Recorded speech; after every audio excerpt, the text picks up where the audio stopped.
Une question de téléspectatrice que je vous lis à tous les trois. Il me semble que certains vaccins sont déjà obligatoires pour entrer dans plusieurs pays dans le monde. Y a-t-il eu autant de débats autour de ces derniers? Jean-Philippe de Rosier, il existe en réalité déjà un carnet de vaccination international pour la fièvre jaune, par exemple, qui est déjà indispensable pour voyager donc dans certains pays, comme le dit la téléspectatrice. Est-ce que ça a fait débat, en effet, quand ça a été mis en place? Pourquoi est-ce qu'on n'interroge pas son acceptabilité par la population, comme on le fait là pour le Covid? Alors, je ne suis pas suffisamment spécialiste de la fièvre jaune pour vous répondre sur cette question, mais je n'ai pas souvenir, je ne crois pas qu'il y ait eu de grands débats à ce niveau-là. Mais en réalité, la question se pose, à mon avis, en des termes différents. Oui. Ce n'est pas tant le savoir, est-ce qu'on va être obligé de se faire vacciner pour rentrer dans un pays ou pas, c'est est-ce qu'on va avoir les vaccins pour se rentrer dans le pays ou pas. La fièvre jaune, le vaccin existe, la maladie est connue, on a confiance dans le vaccin, il y a une obligation, il y a une législation qui est prise par les États. Bon, voilà, ce ne sont pas des gouvernements qui disent « Ah bah oui, tiens, moi je vais faire un vaccin obligatoire, ah bah non, moi je ne veux pas ». Il y a une coordination internationale, une cohérence qui est faite, et c'est ça qui pose problème. Le manque de cohérence, le manque de coordination qu'il y a au sein des gouvernements, entre les gouvernements, et aussi la rapidité du phénomène, fait que, inévitablement, les populations sont en crainte et manquent de confiance à ce niveau-là. Oui, parce qu'il y a une vraie crainte, en effet, de voir se développer un marché noir de tous ces documents sanitaires dont on parle. En tout cas, ça a poussé Europol, qui est l'agence européenne de police criminelle, à avertir les pays de l'Union des risques donc, de fraude et de falsification de tests négatifs. Donc, le secrétaire d'État chargé des affaires européennes, Clément Beaune, lui, il a exigé des compagnies aériennes d'être plus rigoureuses, ce qui veut dire que ce n'était pas le cas lors des contrôles de tests PCR des passagers dans les aéroports. Et pour cause, plusieurs cas ont été relevés ces derniers mois. En France, par exemple, les autorités ont démantelé un réseau accusé d'avoir vendu des faux tests PCR à des passagers pour des sommes allant jusqu'à 150 € environ. Et il faut dire aussi que ces documents, on en a tous fait, des tests comme ceux-là, ils sont très, très, très faciles à falsifier. C'est une page blanche, il suffit d'écrire des choses et de coller quelques tampons dessus. Ce marché noir des faux tests, il s'étendrait aussi donc aux faux passeports vaccinaux, en tout cas pour les pays qui l'ont mis en place, puisque la presse israélienne a constaté que les fameux badges verts qui permettent, comme vous le disiez, d'aller à certains endroits dans la ville, ces fameux badges verts ont aussi été falsifiés. On en trouve très très facilement sur Internet. Jean-Philippe de Rosier, est-ce que je vous voyais opiner, mais en disant que peut-être que le risque n'est pas si grave que ça, est-ce que ça pose également des questions de sécurité, que ce soit papier ou numérisé? Est-ce qu'il y a ce risque aujourd'hui? Est-ce qu'on contrôle l'authenticité de tous ces tests? Rien n'est infalsifiable. C'est une manne pour les trafics. Oui, rien n'est infalsifiable, comme il n'y a aucun coffre-fort qu'on ne peut pas ouvrir. Et l'authentification, en particulier si elle passe par le numérique, je pars sous le contrôle de mon voisin, c'est un code, et donc un code peut être à tout moment falsifié, c'est une question de temps. Bon, après, la question c'est la difficulté du craquage et le temps que ça prend.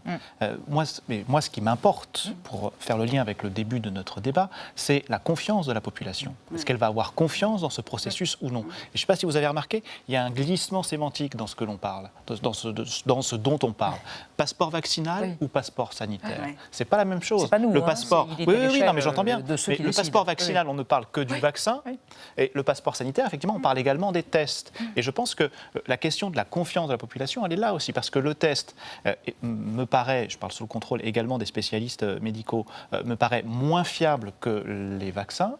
Et surtout, le test dont je produis le résultat n'est pas, ne me caractérise pas au moment où je produis le résultat. Il y a un délai entre le moment où je fais le test et le moment où je présente le résultat.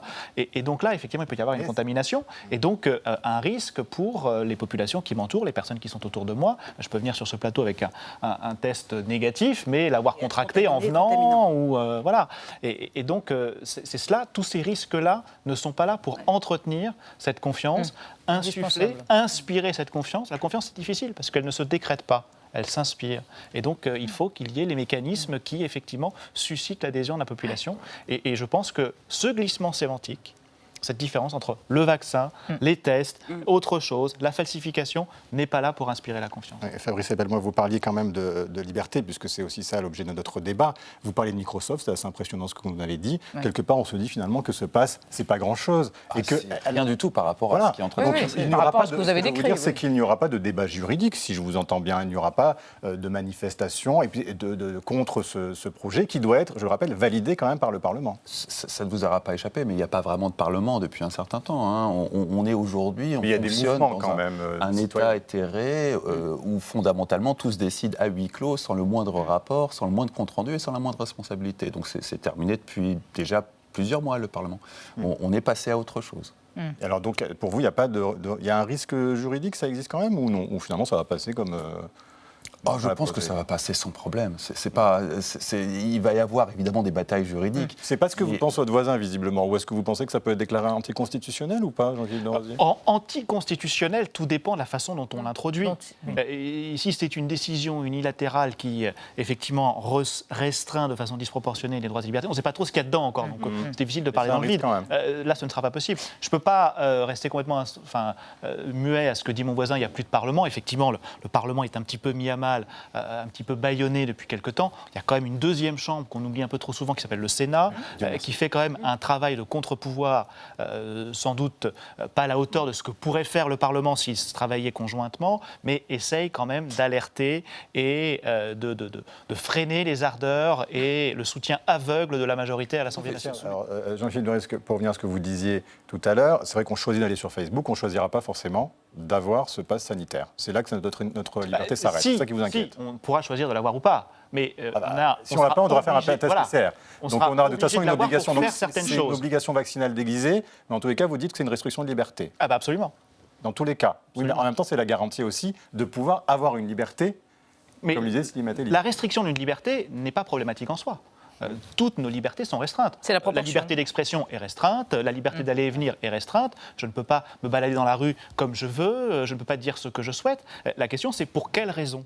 Et donc, effectivement, on peut restreindre cette liberté pour permettre de faire redémarrer l'économie, si c'est nécessaire, si c'est redémarrer l'économie, redémarrer la vie sociale, la culture. Absolument, mais à condition que ce soit véritablement la condition nécessaire pour permettre cela. Si on en est à un stade de l'épidémie où la circulation est contrôlée, où la population est globalement immunisée, je ne vois pas la nécessité d'introduire ce passeport vaccinal. Sauf qu'on n'en est pas là du tout. Sauf qu'on n'en est pas là. Mais de toute façon, aujourd'hui, on ne peut pas l'introduire puisqu'on n'a pas suffisamment de vaccins. Ce n'est pas avec 10% de la population vaccinée qu'on va pouvoir introduire le passeport. Ça veut dire que ça doit être provisoire quelque part.